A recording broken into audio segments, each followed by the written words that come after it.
Effectivement, le SMMA est saturé, comme tous les autres business d'ailleurs. Donc, ne lance jamais un business, ne te lance jamais dans l'entrepreneuriat. Ciao, ciao. Ouais, c'était juste un peu pour le troll, mais plus sérieusement, est-ce que le SMMA est saturé? Est-ce que c'est trop concurrentiel? Est-ce que ça vaut le coup de se lancer dedans? Est-ce qu'on va pas se faire bouffer par les autres? Bon, je vais tout t'expliquer dans cette vidéo et je vais te donner mon point de vue sur la saturation du marché, etc. Parce que c'est une question qui m'a été posée assez souvent. Les gens me disent « Ouais, il y a beaucoup trop d'agences marketing, est-ce qu'il n'y a pas beaucoup de concurrence ?» Et les gens, ils ont vraiment une vision qui est erronée sur la concurrence. En fait, je vais te poser une question. Est-ce que les pizzerias sont saturées? Est-ce que les restaurants sont saturés? La réponse, c'est clairement non. Et pourtant, il y a des milliers, sinon des centaines de milliers de pizzas et de restaurants en France.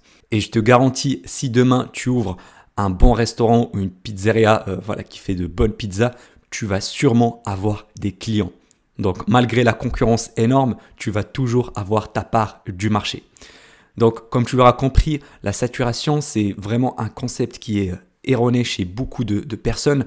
Ils se disent « Ouais, il y a beaucoup de concurrence, donc je ne vais pas me lancer dedans. » Eh bien, au contraire, c'est justement parce qu'il y a des concurrents, ça veut dire qu'il y a de l'argent à se faire.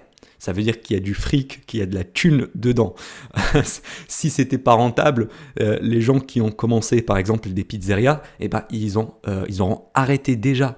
Donc, bien au contraire, c'est un bon signe de voir la concurrence. Ça veut dire que c'est un business model qui fonctionne, qui marche et que tu dois juste trouver ta part du marché pour engranger tes bénéfices, toi également.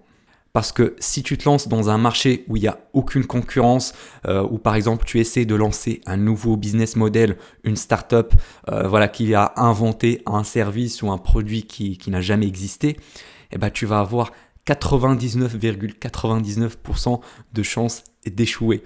Et justement parce qu'il n'y a pas de concurrence, ça veut dire que ça ne marche pas. Donc bien au contraire, n'aie pas peur de la concurrence, c'est un bon signe. Par contre, il faut se démarquer de la concurrence. Il ne faut pas faire la même chose que tout le monde. C'est ça le conseil que je vais te donner dans cette vidéo.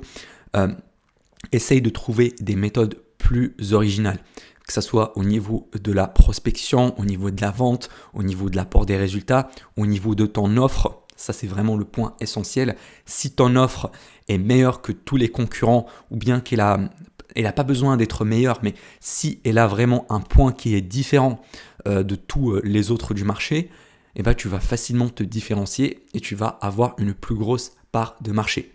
Vraiment, c'est ça la plus grosse astuce, c'est de ne pas faire comme tout le monde et d'approcher les choses d'une manière plus originale. Également, le fait de la saturation, ça dépendra également de ton marché cible et surtout de ta niche.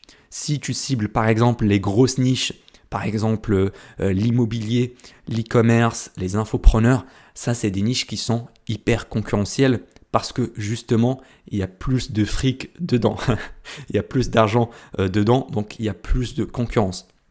Donc si tu es débutant, si tu ne sais pas comment te démarquer des autres, je ne conseillerais pas de te lancer dans des niches hyper concurrentielles, mais plutôt de trouver des niches un petit peu moins connues, qui sont entre guillemets secrètes.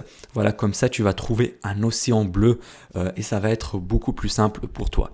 Et par la suite, si tu veux t'attaquer à des niches plus concurrentielles comme l'immobilier, l'e-commerce, et ben là, tu vas avoir beaucoup plus de facilité parce que tu auras déjà acquis des compétences dans la vente, dans la prospection, dans l'apport des résultats.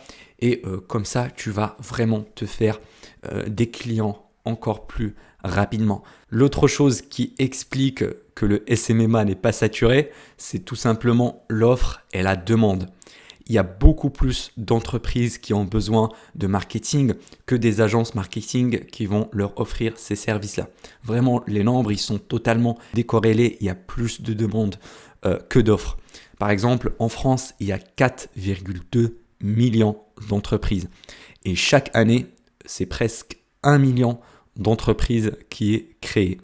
Donc, imagine 4 millions d'entreprises, tu n'as qu'à convaincre 5, vraiment 5 entre 4 millions pour signer avec toi un contrat à 2000 euros par mois. Comme ça, tu vas gagner tes 10 000 euros par mois. Vraiment 5, donc 4 millions. C'est largement faisable, c'est largement atteignable. Il y a vraiment énormément de demandes. Il y a beaucoup d'entreprises qui ne savent pas comment faire du marketing digital et pourtant ils ont besoin de ce service-là. Ils ont besoin de gagner plus d'argent, de développer leur chiffre d'affaires grâce au marketing numérique, mais ils ne savent pas comment faire. Et c'est là où tu pourras jouer ton rôle en tant que marketeur et leur régler ce problème-là et leur apporter des résultats. Donc, tes services de marketing, c'est vraiment essentiel pour toutes les entreprises qui existent. Vraiment, c'est une énorme valeur ajoutée que tu pourras apporter au marché. Donc, ne t'en fais pas au niveau de la saturation, ça n'existe pas. Vraiment, même si tu regardes qu'il y a d'autres agences marketing, ils vont prendre une toute petite part du marché, mais tout le reste, c'est encore vierge. Vraiment, surtout si tu te démarques des autres, si tu ne fais pas comme les autres, tu vas facilement signer tes premiers clients. Et crois-moi, convaincre 5 personnes entre 4 millions, c'est largement faisable. Je l'ai fait moi-même, tu as plein de gens qui l'ont fait. C'est pas un exploit extraordinaire. T'es pas en train de créer une start-up de génie, en train de créer le nouveau Apple, le nouveau Amazon. Ça n'a rien à voir avec ça. Le SMMA, c'est un business model prouvé qui a fait ses preuves depuis des années et des années.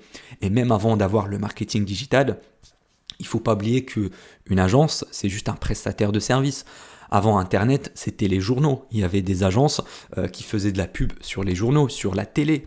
Vraiment, c'est juste les outils qui ont changé. Mais le fait d'être un prestataire de service, ça existait depuis des milliers d'années et ça existera pendant des prochaines millions d'années à venir. Si c'est pas Facebook Ads, ça sera TikTok Ads. Si c'est pas TikTok Ads, ça sera le Metaverse Ads ou je ne sais pas quel autre outil. Mais on est toujours des prestataires de services.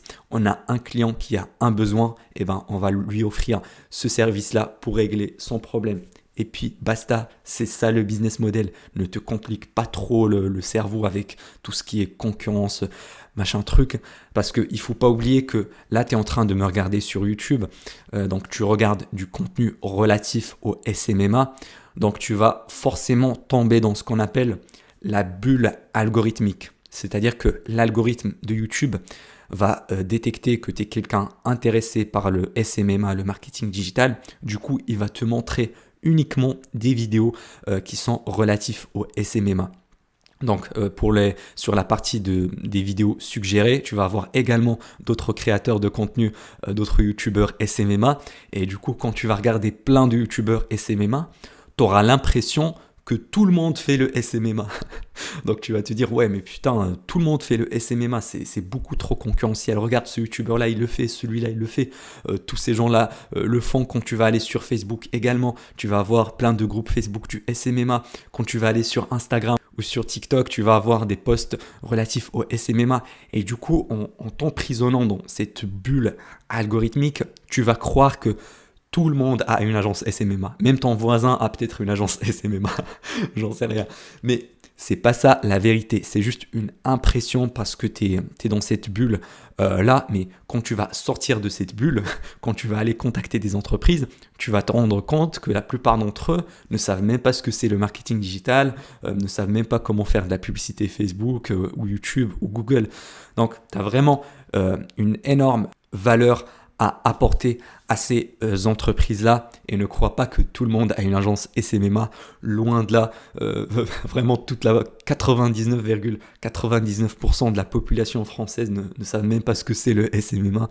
Donc ne t'en fais pas à ce niveau-là, il n'y a pas de concurrence, il n'y a pas de saturation, il faut juste te lancer, ne pas te poser 10 000 questions et juste passer à l'action d'une manière régulière tous les jours et crois-moi, tu vas arriver à signer ces 5 clients et atteindre tes 10 000 euros par mois. Parce que crois-moi, quand tu es un petit peu dans le doute, quand tu es un petit peu découragé, rappelle-toi de cette phrase, tu es à un seul client de changer ta vie. Tu es à un seul client de devenir libre financièrement. Tu es à un seul client d'atteindre ta liberté financière. Donc rappelle-toi toujours de cette phrase-là. Peut-être c'est le prochain client qui va vraiment te permettre d'accomplir tes rêves et d'atteindre tes objectifs. Si tu veux aller plus loin, tu trouveras un cadeau gratuit dans le premier lien en description. C'est une étude de cas totalement gratuite qui te montre comment monter une agence SMMA à 6 chiffres. On se retrouve en description. C'était Elias. À la prochaine.